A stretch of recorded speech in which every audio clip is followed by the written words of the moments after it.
False news has become all too common on social media. Unfortunately,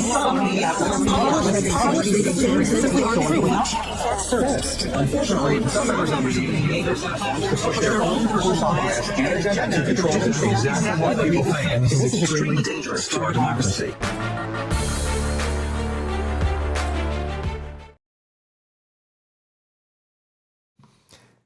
Hey there, guys and girls. I know we're all excited about the next 4 years, but I just wanted to bring to you the commitments and the promises put out by J.D. Vance.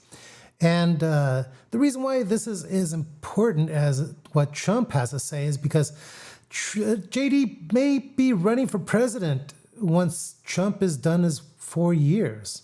Do keep in mind that this is Trump's last 4 years, possible 4 years of being president. So next up, maybe J.D. Vance. So hearing what J.D. has to say is of utmost importance. So here we go. Welcome back to Fox News Sunday now as Vice President-elect. Congratulations. Thank you. It's good to be here. Okay, so I want to talk to you about the fire situation in California because your administration will be coming in, taking over the reins as the feds are trying to meet that along with many other emergency situations they have going on. Gavin Newsom, the governor of California, has written to President Trump saying, let's not be divisive right now. Come out and visit. Let people see us working together. Any indication the president-elect may do that? Well, I know the president would love to visit California. And first of all, our hearts go out to everybody who's been affected by the storms. I've seen some of these videos of people where, folks have lived in those homes for 25, 30, 35 years and everything is gone. And whatever your political affiliation, it's hard not to see those images and just be heartbroken for our fellow Americans who are going through a very tough time. And I do think, frankly, the federal government has to do a better job. President Trump is committed to doing a better job when it comes to disaster relief. That's true for the hurricane victims and flood victims in North Carolina. It's true for the fire victims in California. We have to do a better job. We need competent, good governance. Now, that doesn't mean you can't criticize the governor of California for, I think, some very bad decisions over a very long period of time. I mean, some of these reservoirs have been dry for 15, 20 years. The fire hydrants are being reported as going dry while the firefighters are trying to put out these fires. There is a serious lack of competent governance in California, and I think it's part of the reason why these fires have gotten so bad. We need to do a better job at both the state and federal level. So there are skeptics who worry about what the administration will do when it comes to handing out aid to California. They're citing back to something that the president-elect said in September when he said we won't give him money to put out all his fires. And if we don't give him the money to put out his fires, he's got problems. Is there any consideration of withholding aid to Californians? No, look, President Trump cares about all Americans, right? He is the president for all Americans. And I think that he intends to have FEMA and other federal responses much, much better and much more clued into what's going on there on the ground. President Biden has been asleep at the wheel for a number of different crises. And I think this final California fire, as it's really getting out of control in Biden's last week and a half, I do think it drives home just, again, we've had incompetent governance for so long. President Trump often says that the coalition that made him the president was just a common sense coalition. There were conservatives, there were moderates, there were even a few liberals. But the thing that united us is just this basic idea that, yes, government should be smaller, but when government does the things that it should do, it ought to do them well. And that's one of the things that President Trump and I are going to fight to get back to. So President Biden is doing what he can on his way out the door on a number of issues, and critics would say some of those appear to be aimed at blunting what you all might have planned. Let's talk first about immigration. Politico has this headline: Biden extends temporary status of nearly 1 million migrants ahead of Trump deportations. It says the move allows people from certain countries who currently have temporary protected status, or TPS, to renew work permits and deportation protections, extending the program for El Salvador until March 2026 and Sudan, Ukraine, and Venezuela until October of 26. How does President Trump plan to handle these last-minute things, and what are his own executive actions planned, especially with regard to the border on day one? Yeah, so Shannon, if you step back a little bit, I do think it's important to reiterate that not just on the border, but on a whole host of issues, President Biden has left us an absolute dumpster fire. Now, we're excited to get to work, but we need to be open and honest about the fact that President Biden has not left the next administration in a good place, right? FEMA's funds are depleted. We have a wide open southern border. Oil is going through the roof. Bond yields went from 4.1% to 4.8% in a month. And that's on top of the fact that President Biden has been running the largest peacetime deficits in the history of this country. So we've got a lot of debt, a lot of problems, and a wide open southern border. And thank God that Donald Trump takes office in a week and a half, because we need somebody to actually govern this country effectively. Now, on the border crisis in particular, the most important thing that we have to do is to send a message that America is closed to illegal immigration. For the past 4 years, we have been wide open, and you're going to see, I think, dozens of executive orders coming from the Trump administration, coming from us on day one, that send a message to Customs and Border Patrol. You guys are allowed to do your job again, and to illegal immigrants all over the world, you are not welcome into this country illegally. If you want to come through, you've got to come through proper channels. What about the critics who are humanitarian activists and others who are worried about these deportations, saying families are going to be separated, people are going to be put in tents and in terrible conditions? They have real concerns about the way you plan to actually mete out those things you're planning to do. Yes. Well, first off, I'm just pausing the video right here, just due to the fact that it is great. It is a breath of fresh air being able to have a vice president who isn't cackling, who isn't putting out word salads. This man is sharp, and you gotta love it. Thank you, JD. So this term is something you're going to hear a lot in the next couple of months, the next couple of years, Shannon. Family separation. I think it's important. That's a euphemism. That is a dishonest term to hide behind the fact that Joe Biden has not done border enforcement. If you say, for example, in the United States, we have a guy who's convicted of a violent crime and has to go to prison, we want that guy to go to prison. But yes, it does mean that that guy is going to be separated from his family. That is the consequence of committing violence upon your fellow citizens. If you come into this country illegally, you need to go back home. You need to have basic law enforcement. And what the Democrats are going to do is they're going to hide behind this. They're going to say that this is all about compassion for families.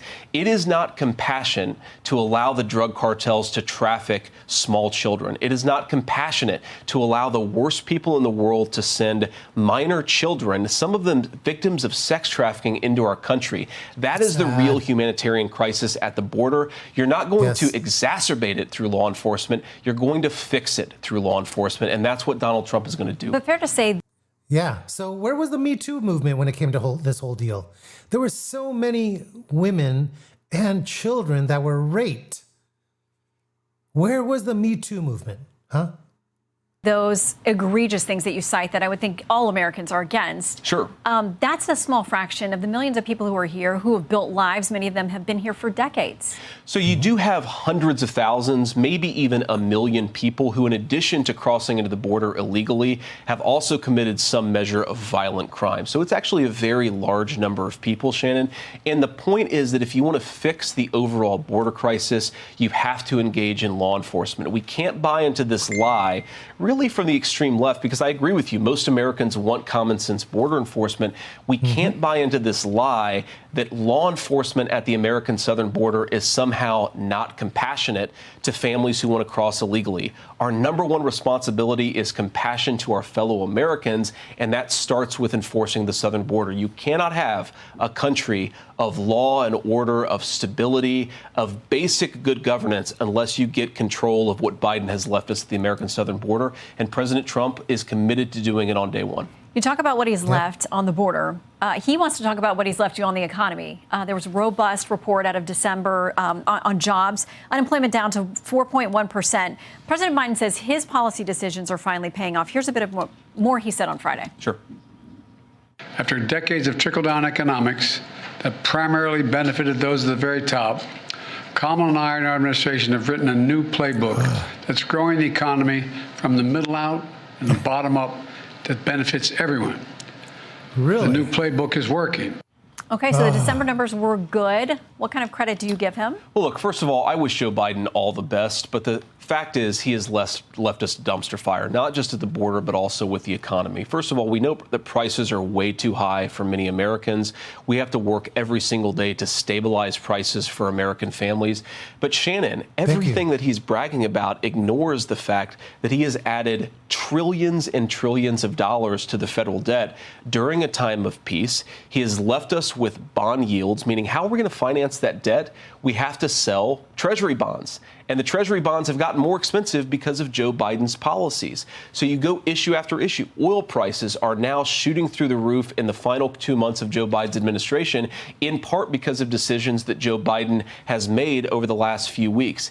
He actually hasn't left the American people in good economic condition. That's why they made Donald J. Trump the president-elect of the United States. So we've got a lot of work to do. I remain fundamentally, and you know this, Shannon, I'll always be an optimist about our country, but I think that that optimism has to start with a bit of realism. And the real truth is that Joe Biden has left us a dumpster fire. Donald Trump is going to have to put it out, but he's good at doing that. Okay, we're going to try to get through a lightning round so I can get to a few more things with you. January 6th pardons, President Trump says there's a process. Where is the line drawn on who will and wouldn't be considered for a pardon? I think it's very simple. Look, if you protested peacefully on January the 6th and you've had Merrick Garland's Department of Justice treat you like a gang member, you should be pardoned. If you committed violence on that day, obviously you shouldn't be pardoned. And there's a little bit of a gray area there, but we're very much committed to seeing the equal administration of law. And there are a lot of people, we think, in the wake of January the 6th who were prosecuted unfairly. We need to rectify that. All right, the president has talked about the Middle East. You're going to inherit a situation in Gaza that's an ongoing conflict. There are, we think, roughly 100 hostages still in Hamas control. Here's what he said on Tuesday. Echoes what he's been saying. If those hostages aren't back, I don't want to hurt your negotiation.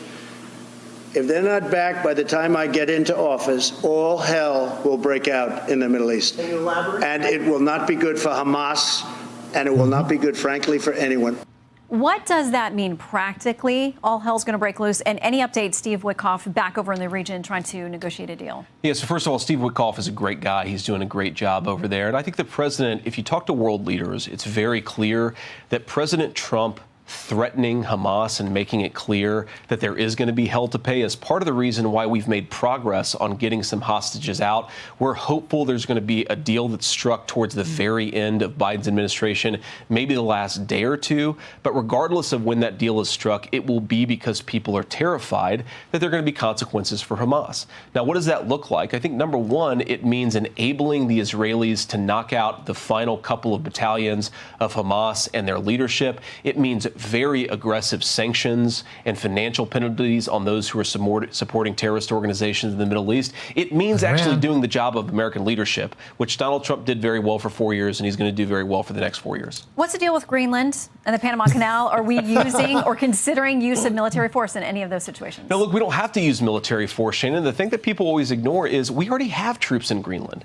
Greenland is really important for America strategically. It has a lot of great natural resources. My friend Donald Trump Jr. was there a couple days ago, and you know what they told him? They want to be empowered to develop. The people of Greenland want to be empowered to develop the resources there. We also need to make sure that Greenland is properly cared for from an American security perspective. Yes. And frankly, the current leadership, the Danish government, has not done a good enough job of securing Greenland. I think there actually is a real opportunity here for us to take leadership to protect America's security, to ensure that those incredible natural resources are developed. And that's what Donald Trump is good at. He's good at making deals, and I think there's a deal to be made in Greenland. Absolutely. There was a whole lot of good stuff there to be said. And, you know, you've got to really love it because the man is articulate. He is not cackling away. He's not throwing out a word salad. He's just telling it the way it is. And together between him and Donald Trump, it's going to be an amazing 4 years. That's for sure. Let me know your thoughts. Put them in the chat below. So please, thank you for watching, guys. These are exciting times and promising times. So let's stand behind our president and watch him make it happen, all right? As always, show the dog some love by smacking that like button and subscribe if you're not. And shoots.